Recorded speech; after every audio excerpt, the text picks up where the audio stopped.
Nataka niueleze kuanzia katika chimbuko la mashakili ya watu, shida zao, lakini asli ya kiungo ambacho kinachohitaji kuwa imara katika kuliendea suala lenyewe husika.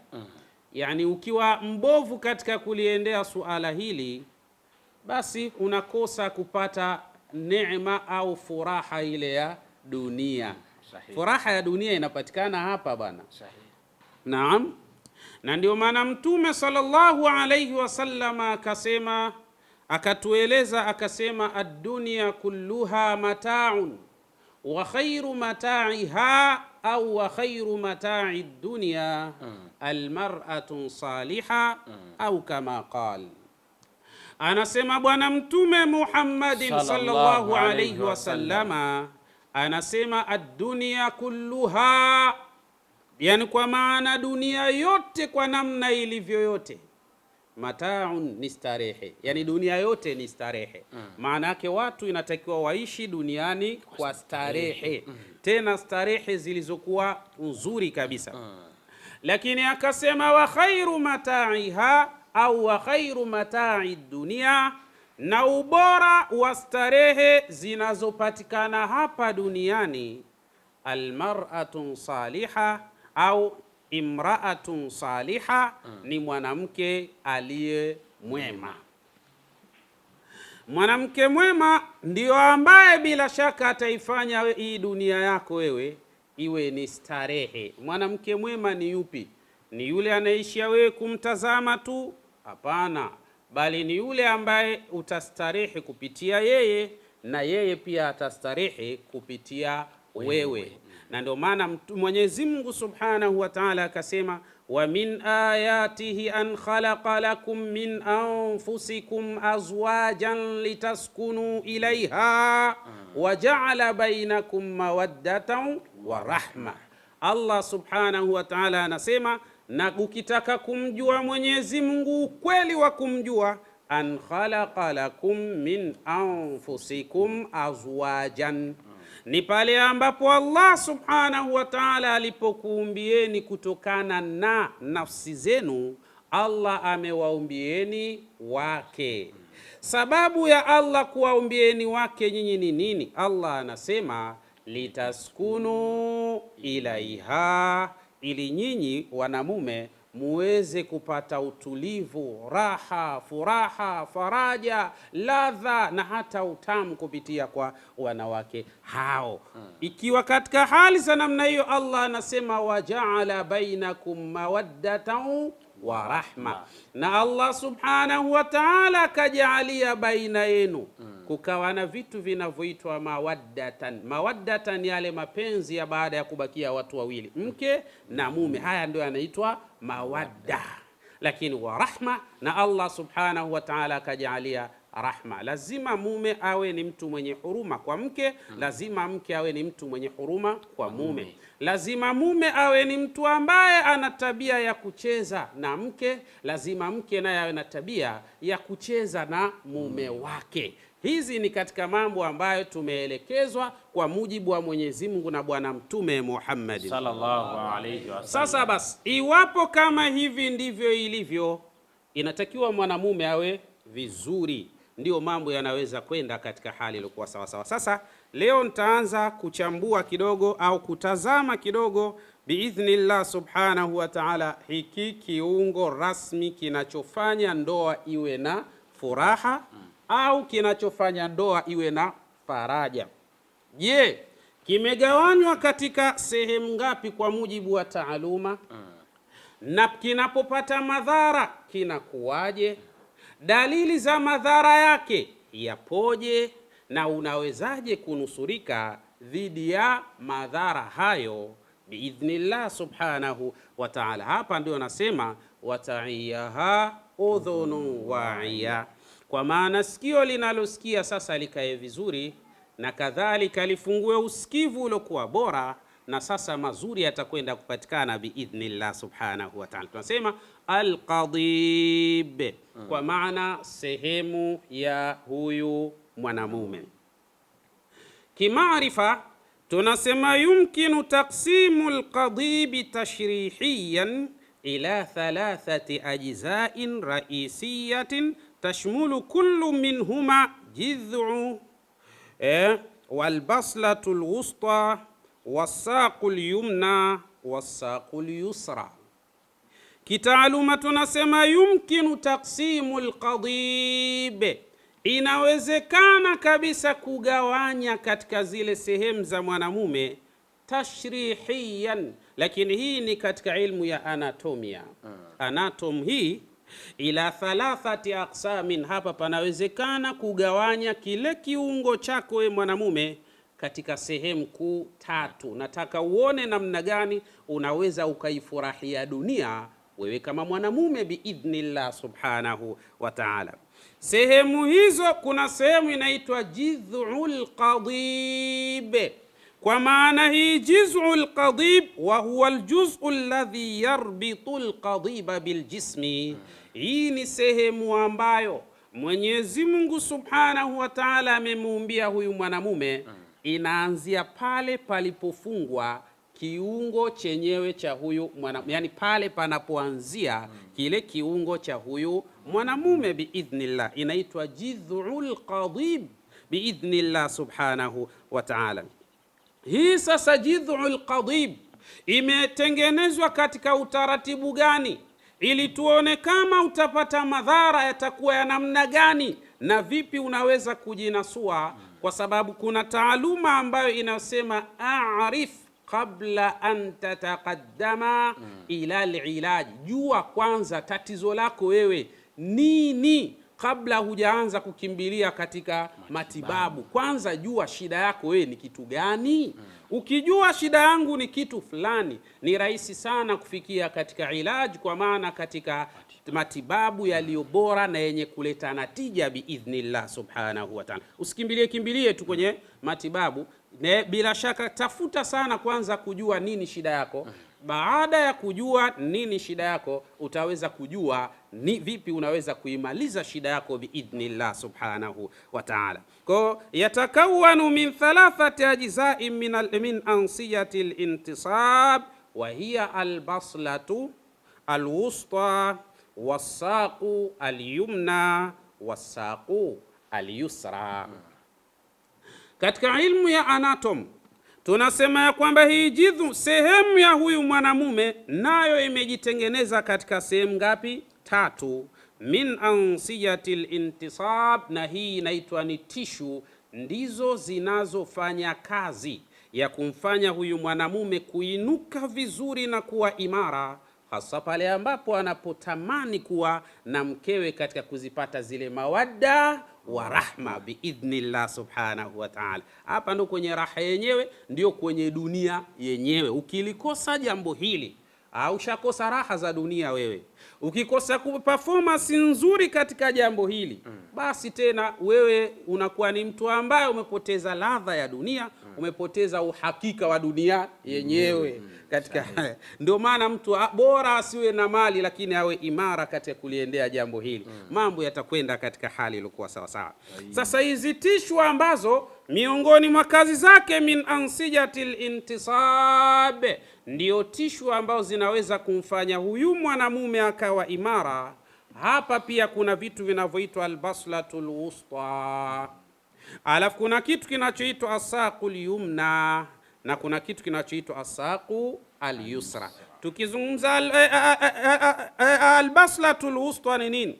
Bilidafati ila al-adalati al-askiyati al-kahfiyya wal-adalati al-basliya al-istifanjia. Kuna sehemu ambazo Mwenyezi Mungu subhanahu wa ta'ala ameziumba kwa huyu mwanamume, nazo zinakuwa katika hali ifuatayo. Tunaposema ansiyatul intisab, kwa maana ile misuli inayofanya kazi ili huyu mwanamume awe imara, hiya ansiyatun mumtaddatun min jidhri alqadibi mas'ulati an huduthi alintisabi natijata tadafuqi dami ila dakhiliha. Wataalamu katika ilmu ya anatom wanasema ya kwamba hiya ansija, nazo ni tishu ambazo mumtaddatu min judhuri alqadib, ambazo Allah subhanahu wa ta'ala amezifunga katika kiungo hiki cha huyu mwanamume, ambazo tishu hizi zina tabia ya kutanuka na kusinyaa, mas'ulatu an huduthi al-intisab, na ndizo ambazo Allah subhanahu wa ta'ala ameziumba kwa ajili ya kutengeneza mfumo wa kusimama, lakini kadhalika na kulala. Mmoja katika mashekh zangu alinipigia simu akanambia, shekhe, nimeuona mkono wa Idi ukielezwa mara kwa mara. Anasema na mimi nautaka bwana. So unajua shekh wangu, katika umri ambao tulokuwepo sisi, sasa hivi bwana mkubwa yule yupo katika hatua ya kwenda katika rukuu. Sasa akifika sijida itakuwa mtihani tena bwana. Kwa hiyo kwa kuwa yupo katika hatua ya kurukuu, asaidiwe haraka sana ili rukuu yake ende vizuri, arudi hapa katika i'tidali ili mambo yaweze kwenda katika hali sawa sawa. Akasema lau ataachwa hivi katika rukuu, alafu akafikia wakati akasujudu kabisa, subhanallah, basi jambo hilo limekwisha hiyo. Sasa kwa hali hiyo akawa anahitaji jambo lende sawa sawa. Sasa kuna misuli ambayo Mwenyezi Mungu Subhanahu wa Ta'ala ameiumba, mas'ulatu an huduthi al-intisabi. Hii ndiyo misuli ambayo Allah Subhanahu wa Ta'ala ameijalia, ndiyo inayofanya mtu akasimama na ndiyo inayofanya mtu akalala, hasa anamkusudia hapa mwanamume biidhnillah. Na haya yote yanatokea kutokana na nini? Natija tatadafuqi dami ila dakhiliha, ni natija ya kusukumwa damu ikaenda ndani ya tishu zile, ndio zinatanuka kama unavyoona springi namna inavyofanya, ina uwezo wa kutanuka na kusinyaa biidhnillah. Hapa naeleza kwa mtu aliye mzima, alafu tutakuja kuona akipata madhara anakuwaje, alafu tumpe suluhisho kwa idhini yake Allah subhanahu wa ta'ala. Ikhwani, ndugu zangu, hizi ni ansija, ni tishu. Lakini kadhalika yatakawanu jidaru alqadibi wa jismihi min thalathati aktal min nasiji al-intisab wa hiya as-saqu al-yumna wal-yusra. Lakini kadhalika na hii ambayo tunaita jidharu al-qadib, yani jidhru al-qadib, kwa maana hii sehemu panapoanzia katika ile sehemu ya mwanamume, nayo pia imegawanyika katika sehemu tatu. Sehemu ya kwanza kuna sehemu inaitwa as-saqu al-yumna, kwa maana yani mshipa wa upande wa kulia, wal yusra, na kuna mshipa upande wa kushoto kwa huyu mwanamume. Yani mwanamume ukijitazama vizuri utaona kuna mshipa mmoja upo kulia na kuna mwingine upo kushoto, na hii mishipa inakuwa ni mikubwa, inabeba kiwango cha damu. Mwenyezi Mungu Subhanahu wa Ta'ala ametuumba wanaume tukiwa katika hali za namna hii. Hadhihi al-ansija abra al-juz'i adh-dhahri, lakini kadhalika mishipa hii au mirija hii au misuli hii Allah Subhanahu wa Ta'ala ameumba, imepitia katika sehemu za mgongo wa huyu mwanadamu, a'la al-qadib, kwa juu kidogo katika sehemu ile ya mwanamume, min jismi al-qadib litashakkula al-ajsam al-kahfiyya, ili itengeneze sehemu kama jinsi unavyoona mapango namna yanavyokuwa, ndiyo hii sehemu nayo imetengeneza umbo na muonekano wa namna hiyo biidhnillah Subhanahu wa Ta'ala. Hapa kunafanyika nini sasa? Tamtaddu al-ajsamu al-kahfiyatu ala mustawa tuli al-qadib. Hapa sasa ndipo sehemu ambapo pana uwezo wa kutengeneza nini? Mustawa au kiwango cha urefu na upana wa sehemu za mwanamume biidhnillah Subhanahu wa Ta'ala. Yani hapo ndo pana uwezo wa kutengeneza urefu au unene wa sehemu ya huyu mwanamume. Haya ni maumbile ambayo Allah Subhanahu wa Ta'ala anamuumbia mwanamume. Naomba ujitathmini vizuri ewe ndugu yangu, haya tunayazungumza. Ukijiona uko imara, sema alhamdulillahi rabbil alamin. Lakini ukijiona kuna kasoro na tatizo za hapa na pale, basi tunakwambia biidhnillah suluhisho liko hapa katika jukwaa letu hili kwa idhini yake Allah tabaraka wa taala. Ikhwani, ndugu zangu, bila shaka tunasema katika hali ya namna hiyo, tamtaliku dam anabibu tushbihu al-isfanj,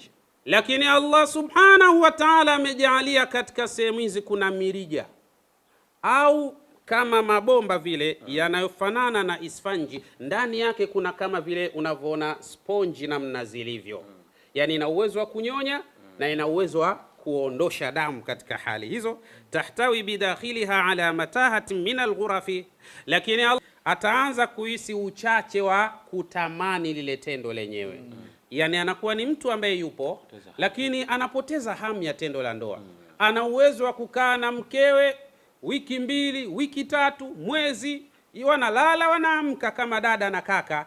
Tatizo hilo kwa hali hiyo linahitaji utafute ufumbuzi wa haraka sana biidhnillah subhanahu wa ta'ala. Yani wewe unalala na mkeo kama dada na kaka, wewe inakuaje hizi habari na wewe unaridhika? Ndio maana Ibn Qudama ana maneno mazito, anasema fazauju jahilu tarahu yuqaddimu ala idfa'i hadha al-ittisal. Mwanamume mjinga ni yule ambaye katika kuliendea tendo la ndoa ni yeye ndio mbabaishaji mkubwa. Uwezo hana, nguvu hana, maarifa hana, ujuzi wa kuliendea tendo lenye hana, lakini eti anakuambia karidhika na hali hiyo. Huyu ni mtu mjinga. Ibn Qudama anasema hivyo, lakini akasema wal mar'atul jahila, na mwanamke mjinga sana ni yule ambaye pia mumewe ana tatizo hilo la kumbabaisha, kumgusa, kumchafua tu, alafu na yeye anaridhika na hali ya namna hiyo. Tafuta ufumbuzi ili mambo yaweze kwenda katika hali iliyokuwa sawa sawa biidhnillah subhanahu wa ta'ala. Kwa hiyo yule ambaye ana tatizo la insidadu sharain, mishipa imeziba, atakuwa na alama ifuatayo: yash'uru almaridu biqillati tarwiya. Mara kadhaa huyu mtu utaona anapoteza hamu ya tendo la ndoa. Yeye ni mwanamume lakini hana hamu kabisa ya kushiriki tendo la ndoa na mkewe. Hatari hiyo, na hii ni ishara mbaya upande wako. Chukua juhudi za maksudi iwapo hii hali utaiona biidhnillah subhanahu wa ta'ala.